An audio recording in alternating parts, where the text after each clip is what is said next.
Buenas noches, soy Alejandro Echegaray y esto es Consultorio Electoral. Los debates permiten a un candidato demostrar la solidez de sus ideas frente al adversario político. Es un espacio para defender ideas y rebatir argumentos. Se trata de una oportunidad para hablar de manera directa ante un mayor número de personas, gracias a la difusión que dan los medios de comunicación tradicionales y las redes sociales. También representa la ocasión para que el electorado compare las propuestas de los candidatos. Para salir bien librado se necesita una adecuada asesoría. Esta noche nos acompaña Giselle Pérez Blas, estratega de comunicación política.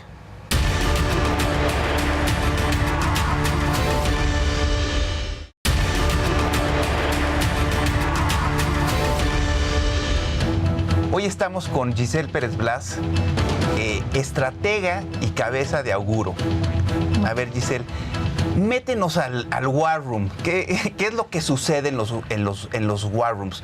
Tú como estratega, ¿qué herramientas utilizas para generar estas estrategias, para asesorar a tus clientes y a, bueno, muchos ahorita que están contendiendo en las campañas electorales? Bueno, mira, Alejandro, primero aclarar que el War Room es una cosa que no necesariamente la gente entiende. El War Room es la toma de donde se dan la toma de decisiones estratégicas, ¿no? Pero no es una democracia participativa donde claro, todo el mundo opina. Cada uno en su expertise tiene una serie de herramientas y el estratega toma una decisión que es validada por el candidato, ¿no? Y luego tiene que ser implementada por el equipo de campaña. Porque de pronto dicen que el cuarto de guerra es todo. ¿Cómo generas las estrategias? Mucha gente debe pensar que es así, ¿no? Pues vámonos con las mujeres. Oye, debe de adoptar una postura ciudadana. Debe de ser más agresivo. No sé, ¿cómo se generan estas estrategias y cómo ustedes deciden? Por ejemplo, me imagino que esas estrategias inciden en la elaboración de spots, en la elaboración de slogans, jingles, la narrativa. Esto le ayuda a los que están atrás de un escritorio escribiendo discursos. Mira, una verdadera estrategia sí tiene una planeación, tiene una lógica. Lo que me dices son como tips que sí, lamentablemente, y de manera muy responsable hay gente que los da. ¿Cómo creo yo mis estrategias? Eso te lo puedo decir. Primero hago un mapa emocional del votante, del contexto social. Eso incluye estudios antropológicos, cualitativos, cuantitativos, porque los cuantis te dicen qué está pasando y los cualis te dicen por qué y los antropológicos te dicen de dónde viene y luego ves elementos de neuromarketing que te dicen a qué están reaccionando y a qué no. ¿Cuál es instintivo? Porque al final ¿qué es el neuromarketing? Porque el neuromarketing es una herramienta. Es una herramienta, no puedes basar toda la estrategia en eso, para validar ciertos procesos de comunicación. A mí me sirve para eso, donde literalmente vemos a qué reaccionas a nivel no solo instintivo, sino cerebral. O sea, literalmente tus neuronas reaccionan a unos elementos, a colores, a situaciones emotivas, memoria, imaginación. ¿Qué te detona? Finalmente los procesos electorales los conectan. O puede ser, sí, claro. Y además también, por ejemplo, a la hora de responder cualitativos, ¿no? Y ahora cuantitativos, porque en un ambiente social como el que estamos viviendo, donde la política ha perdido su credibilidad, claro que están mucho más predispuestos la población y sobre todo los que testeas, los segmentos, etcétera, a no decirte lo que piensan. Entonces hay que de pronto un poco adivinarle, tener instinto, o sea, pero la gente tienes no que revela tener sus preferencias, pero sí en los grupos de enfoque, ¿no? No necesariamente. ¿No? Creo que, por ejemplo, puedes profundizar mucho más en los peer groups, porque los focus groups son a nivel literalmente grupal. Es decir, yo me atempero en un grupo. Es distinto cuando haces una entrevista a profundidad y te digo lo que yo pienso sin tener el juicio de mis pares, ¿no? ¿Y cómo utilizas estas herramientas para entrenar a tus clientes, por ejemplo, para un debate? Lo primero que hago es el mapa. De ese mapa se desprende todo. El eslogan, el claim de campaña, cómo abordar una herida social. Yo trabajo con heridas sociales, ¿no? Detecto las heridas sociales, buscamos sanarlas en el proceso de campaña y cuando tú haces eso, automáticamente creas credibilidad y empatía con el candidato. Las propuestas las trato de trabajar sobre las heridas sociales, porque la necesidad no necesariamente es prioritaria. Yo necesito drenaje profundo, pero mi aspiración es a estatus. Entonces, mi deseabilidad choca contra mi propuesta de necesidad. Una vez que ya tienes ese andamiaje, todo va en sincronía y la estrategia tiene que ir evolucionando porque tú mismo vas evolucionando a tu audiencia. Con los productos comunicacionales ves cómo reaccionan, ves la coyuntura, lo que tienes enfrente, el contraste. En ese caso, los debates son precisamente como el punto cumbre donde llegas como candidato a defender no solo tu estrategia, tu posición, sabes dónde te van a atacar y cuáles son tus debilidades. Todo ese mapeo me sirve precisamente para que ellos lleguen con una armadura, sabiendo dónde les van a pegar, cómo darle la vuelta y cuáles son tus fortalezas. Una armadura y armas. Exacto. ¿Y cómo viste a los candidatos ahora en el debate? Desarmados. No, creo que están construyendo sus estrategias a partir de el autoconsumo y no tanto la audiencia, ¿no? Hubo muchos más ataques que propuestas, pero las propuestas caían en un tema de descalificación. Lo están basando en el autoconsumo, vaya, en su propia percepción de su campaña y no vemos que se desestanquen, ¿no? Entonces, cuando un candidato, lo peor que le puede pasar a una campaña, el gran cáncer de una campaña es comprarse su propia propaganda, dejar de oír a la audiencia, testearse a sí mismos, corregirse a sí mismos, ¿no? Y además tener un mal diagnóstico del país. Y creo que hay un mal diagnóstico del país. Le están hablando a un México que necesita un paternalismo y el México que los está oyendo es un México que dice... No necesariamente le están hablando a sus audiencias. No, pero además, sí, ni al ánimo social. El mexicano te está diciendo, gracias, yo me encargo, nada más no me estorbes, ¿no? Claro. Y estos personajes, en su dinámica política, le están hablando a un mexicano que cree, yo te voy a resolver todos tus problemas. Y claro que no, ese ya no existe, esa audiencia ya no está. ¿Y pudieras hacer un diagnóstico de cada uno? Sí, bueno, a ver, Meade, por ejemplo, salió, creo que es el gran perdedor, por una razón, porque es un hombre sumamente preparado, tiene la capacidad incluso de dar mensajes sólidos, porque tiene el andamiaje, o sea, nada más lo tiene interiorizado, no es algo que se lo tenga que aprender. Y lo metieron en una cajita. Es preparado, pero... Pero, primero la estrategia hizo que esta estrategia de venderlo como ciudadano sin ser ciudadano, y que también rompiendo con el prismo, atacando a las bases, no a la cúpula, a las bases, claro, ¿no? ¿Y esto cómo se reflejó en el debate? En el debate se reflejó en un hombre que tiene toda la capacidad de defender proyectos y que salió desdibujado, completamente desdibujado, además por el costo de una marca, ¿no? Que es la marca que lo catapulta, y además de su propio ejercicio de gobierno, ¿no? Por eso le sacaron incluso fotos con algunas otras personas. Pero lo más importante con Meade es que siento que lo metieron en una cajita, y en esa cajita no ha podido ser él mismo, perdiendo y perdiendo y perdiendo terreno, ¿no? Leer es un absoluto no en cualquier debate. O sea, es un absoluto no. Entrarle a este juego de ataques cuando en realidad tenía que construirse al mismo, porque es de los candidatos de los más deconstruidos. En el caso de Margarita, el género le ayuda para construirse. En el caso del Bronco, bueno, sus ocurrencias, ¿no? Pero, por ejemplo, Margarita, vaya, al parecer, es como que... No pudo precisamente comunicar el mensaje que me imagino que han de haber acuñado para ella. Siento que estaba, no sé, quizás sobreentrenada. Tú que estás en estos entrenamientos, ¿cómo viste a Margarita? El entrenamiento tiene que ser potenciar lo mejor de ti y atemperar tus defectos. No inventarte un personaje, porque entonces se ve como un ejercicio histriónico, que es lo que le pasó a Margarita, ¿no? Sí, y entonces de pronto gritaba y la voz la subía y luego la bajaba, y perdiendo espontaneidad. Claro. Y este año, en particular, el mexicano está pidiendo en las campañas ser genuinos. No te me maquilles, no te photoshopes, no sobreproduzcas tu tema. Ya tuvimos 6 años de eso. Sé genuino. humanízate. Entonces, el entrenamiento creo que de Margarita y la posición de defender su eslogan, una mujer de valores, etcétera, etcétera, reiterativo, me parece un poco como palabras necias a oídos sordos, ¿no? O sea, no permeó el mensaje, la deconstruyó, debieron de haberla hecho mucho más segura en sus temas y que le ayudó mucho, que los demás le ignoraron con una falta de respeto sistemática en el debate, ¿no? Y eso molestó. Y eso molestó a las audiencias. Ese fue uno de los elementos que más testeamos, ¿no? A las audiencias, en específico a las mujeres. A las mujeres. A las mujeres.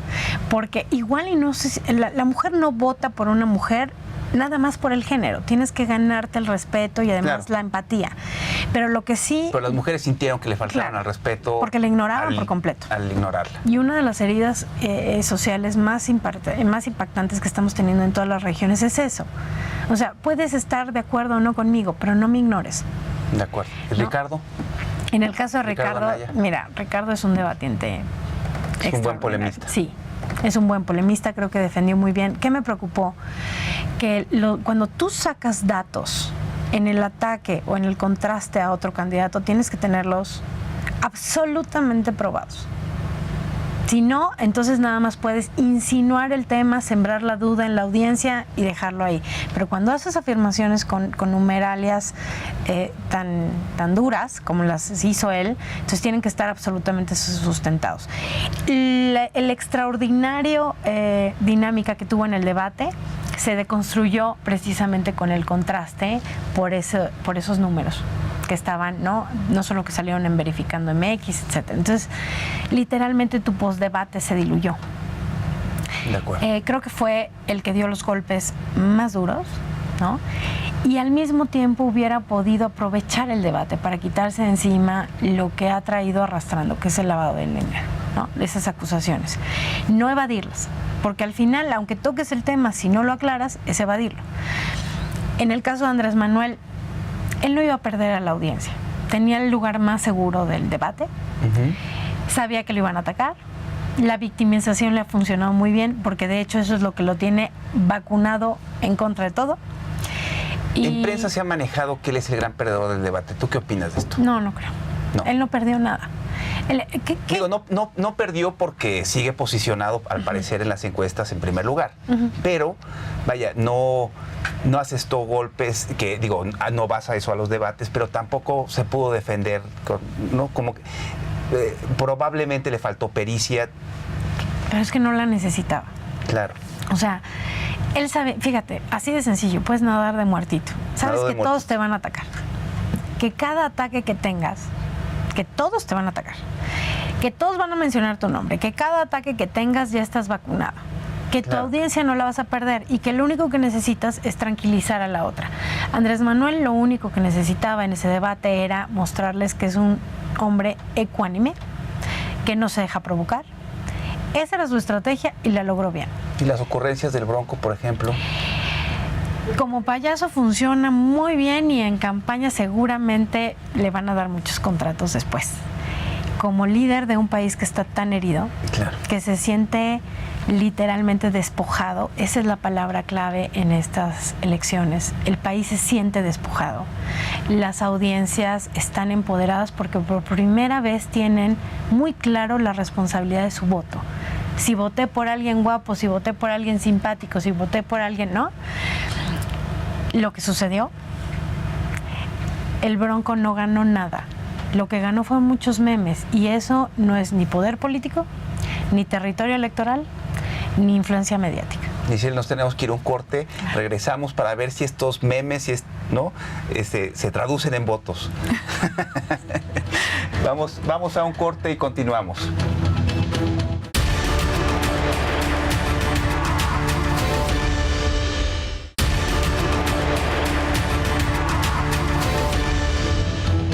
Bueno, antes de irnos al corte hicimos un breve diagnóstico de cómo le había ido a los candidatos en el debate. Si tú los tuvieras aquí enfrente, ¿qué trabajarías con cada uno de ellos? Con Mid, un golpe de timón. O sea, ¿tú piensas que va a haber o probablemente vaya a haber un cambio de estrategia? No creo que vaya a haber. Creo que no. Tendría que haber. pero no creo que lo vayan a poder, porque el diagnóstico está mal. ¿En qué consistiría ese cambio de timón? Primero, en rediagnosticar a las bases priistas. Las bases priistas siempre van a ser priistas. Además es gente que tiene un peso moral en sus colonias, en sus regiones, que llevan 20, 30 años gestionando, pero por primera vez estamos viendo que ya tienen un costo familiar. O sea, pedir el voto priista les está generando costos familiares y en su medio ambiente. Entonces, primero tendrían que rediagnosticar antes de hacer cuentas alegres, ¿no? De lo que van a poder operar. Claro. Dos, retomar su esencia, salirse de esa cajita estratégica en la que lo metieron, ¿no? Que te da fórmulas, pero que es de autoconsumo, literalmente. No están abarcando ciudadanía, no están atemperando ningún enojo, no están... A ver, te voy a poner un ejemplo. El yo mero es resultado de un error estratégico, de un debate, porque el debate no solamente es lo que te plantea el INE, de un debate entre la coordinadora de la otra campaña presidencial y el candidato presidencial del PRI. O sea, de entrada no fue de presidente a presidente, ¿no? De acuerdo. Ese es un error estratégico de entrada. Y resulta que basas toda tu estrategia digital en eso, como claim de campaña, casi, ¿no? Entonces, eso le recomendaría a Meade. Y potencializar lo que tiene. Tiene una solidez familiar que además está siendo reconocida por el mexicano. El rol de la esposa, ¿no?, de Juana, puede ser excepcional porque entra justo en el arquetipo que el mexicano está esperando de una primera dama. Lejos de estos esquemas de frivolidad que han lastimado a las instituciones, ¿no? Eso se podría potenciar. Tiene un conocimiento muy vasto. Cuando tú tienes esos puestos y has tenido esas experiencias y has tenido esas responsabilidades, tienes anécdotas que te permiten mucho mejor, una comunicación mucho más cercana. Y eso ayuda a comunicar, ¿no? Claro. Por supuesto. Pero si van a leer las líneas de spots a los debates, pues está imposible. En el caso de Anaya, siento que su personalidad con capacidad fue venderlo con un hombre con capacidad, además aspiracional, que puede ser un digno representante de México ante el mundo, fue una verdadera como éxito, ¿no? ¿Dónde está faltando? La empatía hacia las audiencias. Ok, ya sé que puedes. ¿Quieres ayudarme? ¿Te interesa lo que pasa de mi lado? ¿Tienes alguna idea de las vivencias cotidianas más allá de las propuestas de las que macro? hablas, ¿lo sienten cercano? No, completamente lejano y desdibujado, porque además cuando tú hablas de un mundo de modernidad y de... Claro que existe y claro que tenemos el potencial de llegar a hacerlo, pero hay un puente que todavía nos falta. Entonces me estás mandando al futuro y no me has construido el presente. ¿Sabes dónde está parado el mexicano en este momento, en el presente? Esa es la pregunta que tendrá que responder la campaña de Anaya. ¿Y es una cuestión de acuñar la narrativa? Claro. Y además haz de cuenta, quitarle el centro en el candidato y más en la audiencia y en el mexicano, en la narrativa del mexicano. Este mexicano que estamos viviendo, tú, yo y todos los demás, nos reinventamos en este sexenio. Se hizo un sexenio tan largo y tan pesado y con tantas tragedias que se fue formando y se fue acelerando una narrativa de orgullo nacional, pero centrada en los logros y luchas personales, no en los colectivos. Y entonces ves que Ayotzinapa, que se volvió una impronta social en este país, la respuesta vino no del gobierno, de la ciudadanía, que en el sismo vino no del gobierno, de la ciudadanía, que ante Trump vino de orgullos nacionales que han triunfado internacionalmente y de la ciudadanía. A ese es al mexicano al que le están hablando, no al que creen que le están hablando. Uno reflexivo, responsable y muy enojado, pero no en un enojo ciego. De hecho, muchos estudios te marcan que la gente que va a votar por Andrés Manuel y que no es precisamente López Obradorista, ¿no? Van a votar por él porque lo ven como una cuña de cambio. No porque mi vida vaya a mejorar con él, sino que sé que algo va a cambiar porque va a romper un sistema que de pronto se está enquistando. Es un error de diagnóstico. Las campañas traen un error de diagnóstico. Están vendiendo a sus candidatos y lo que tienen que entender es esas sus audiencias, ¿no? ¿Y qué trabajarías con él, con Andrés Manuel? Con Andrés Manuel creo que potenciar la estrategia que está llevando. De pronto dejó de ser tan solamente centrada en él y empezó a abrir espacios a figuras que le jalaron otras audiencias, como por ejemplo Luisa, la que va a ser del trabajo, si llega a ganar, obviamente Tatiana, y otros personajes y otros elementos que están construyendo la narrativa aparte de la de él. Simple y sencillamente el nombramiento de los generales por región, ¿no? Le abrió otros mercados y además tranquilizó a la población en estos esquemas de todo está centrado en un hombre, ¿no? ¿Qué le quitaría? Urgentemente, sí tiene que contestar, porque no por sus contrincantes, él se puede llevar los debates nadando de muertito, pero la audiencia merece un poco más de respeto. Por supuesto, claro.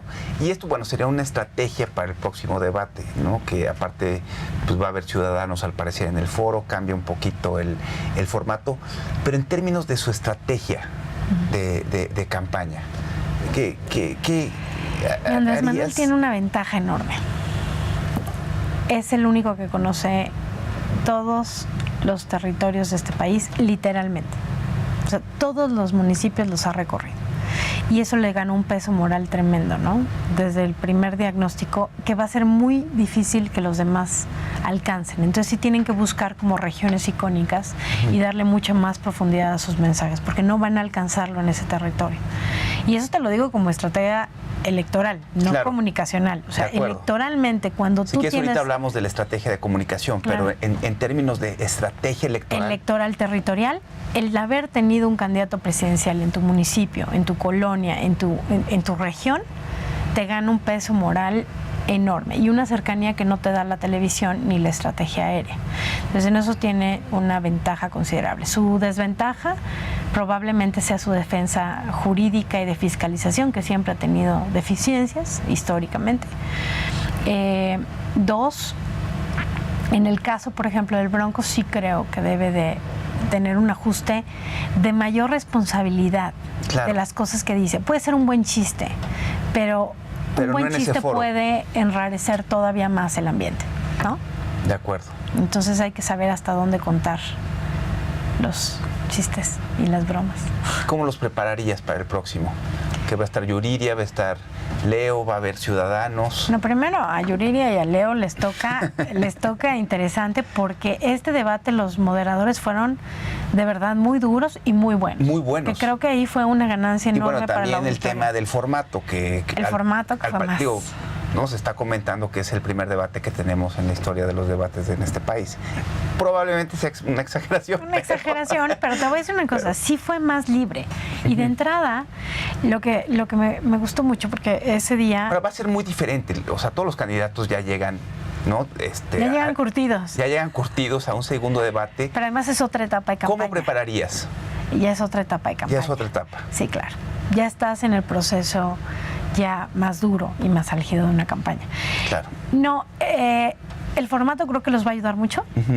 Esta ventaja también, porque le quita un poco lo acartonado a los candidatos.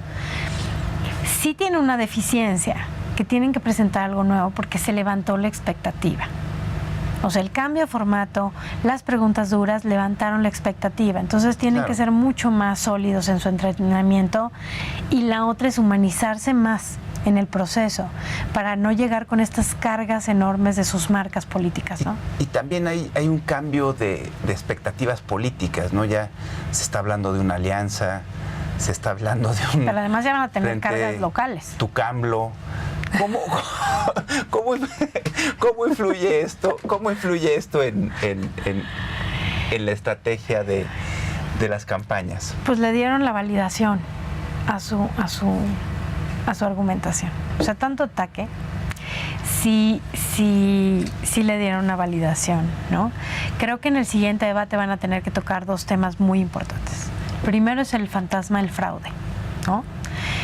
Si el mexicano está sintiendo su democracia en un punto crítico, entonces el fantasma de fraude es realmente fundamental atemperar. ¿Tú qué haces esas mediciones desde el tema de neuromarketing hasta quantis y qualis? Sí. Ay, ese fantasma está rondando el país. Está rondando en todos los segmentos, en todos los estados, en todos los municipios. Los medí todos. Te dicen, por eso te hablaba de este concepto, que siento que ese es el tigre. El tigre real es ese. Esta como punto de quiebre donde la democracia es la última oportunidad que le doy a que haya un proceso democrático, aunque no gane el que yo quiero, pero no otro fraude.